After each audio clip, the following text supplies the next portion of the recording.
It's not RC. Adventures in Radio Control. Hey folks, well, kit bashing time. I love kit bashing, I just can't leave it alone. Gotta mess with it, right?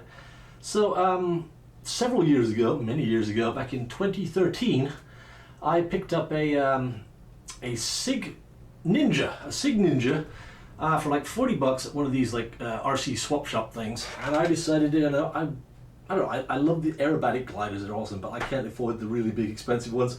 So I thought, well, maybe I could get myself a slope soaring glider and, aerotow it, because I don't have any mountains or hills or cliffs or anything to throw the planes off around here. So I thought I could aerotow a slope soarer way up high, and then I could do my crazy aerobatics and beat the tow plane down, basically. So anyway, I flew the plane for several years, took it to a bunch of aerotows, never did get to slope soar it, but I don't know, eventually I had some radio issues with it, so I kind of shelved the thing for a few years, and recently I just picked it up again and decided time to play with it some more. As I said, it was stock before, but here it is now, and I've stripped the covering off it, and I'm kind of messing around with it. So the first thing I did with this was I decided these stock ailerons, which yeah, never mind, I've thrown those out, but anyway, I put much larger ailerons on this thing now. I don't know, before it had this silly setup where there was a servo in the center and it had the little push rod, torque rods that controlled the ailerons, and so there was a single servo controlling both ailerons, which these days is yeah, it's not so great. You can't do any sort of a differential on your ailerons. You also, what I really want to be able to do with this is have like flaps where I can have these, the entire trailing edge droop down both at the same time. Yeah, I could sort of, yeah, I don't know. Anyway, so I put bigger ailerons on here too. They're now full span.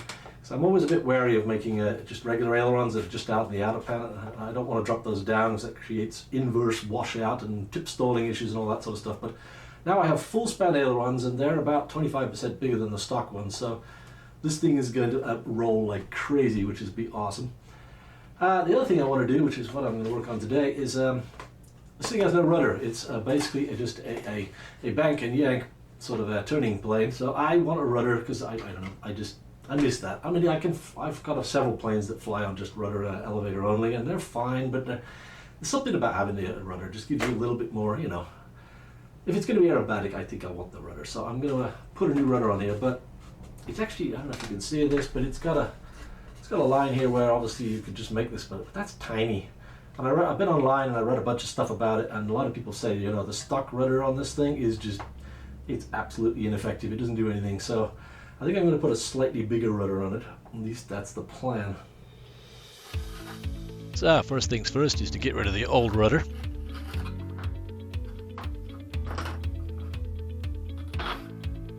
Important safety tip, never cut towards yourself like I'm doing here. Okay, well technically this isn't really kit bashing because I'm not starting with an actual kit. Obviously this is a fully built airplane, or it was until I started taking it apart. But anyway, yeah, it would be easier if I had a kit to actually work from, so I wouldn't have to take off pieces that are already glued on here that I don't need.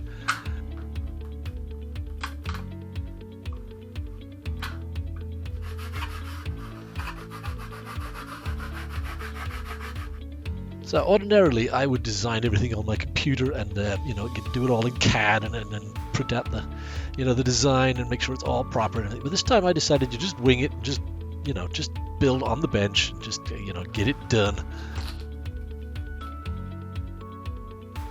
What's the phrase I'm looking for here? TLAR. That looks about right.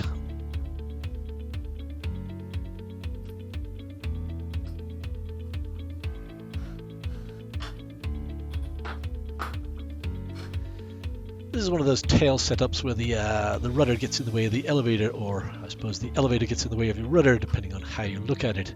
Anyway, yeah, we need to do something about that because I want to be able to go do some loops with this thing without the elevator crashing into the rudder.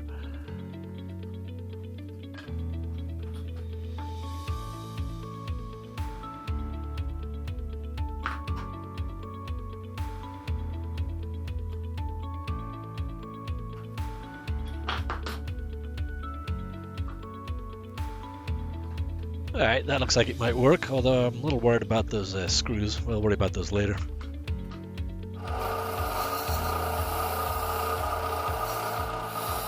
Doing a little rough shaping using the belt sander. I love this tool, it's one of my favorite tools of all. And we'll finish up the shaping with the sanding block. It's a little more accurate. Belt sander's kind of brute force, whereas this is got a little bit more finesse to it.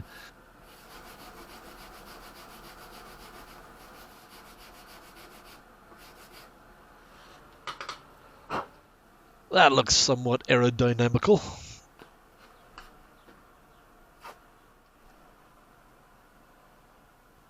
Yeah, let's try another dry fit here, see how she's looking.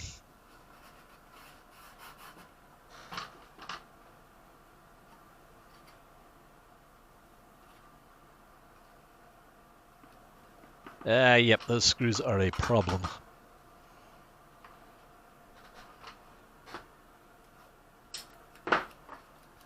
Clearly a job for the Dremel tool. Another one of these indispensable tools that I just absolutely love using.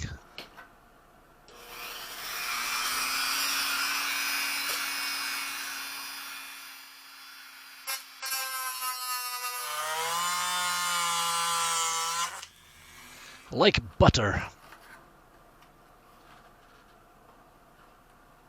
Yeah, I think that'll work.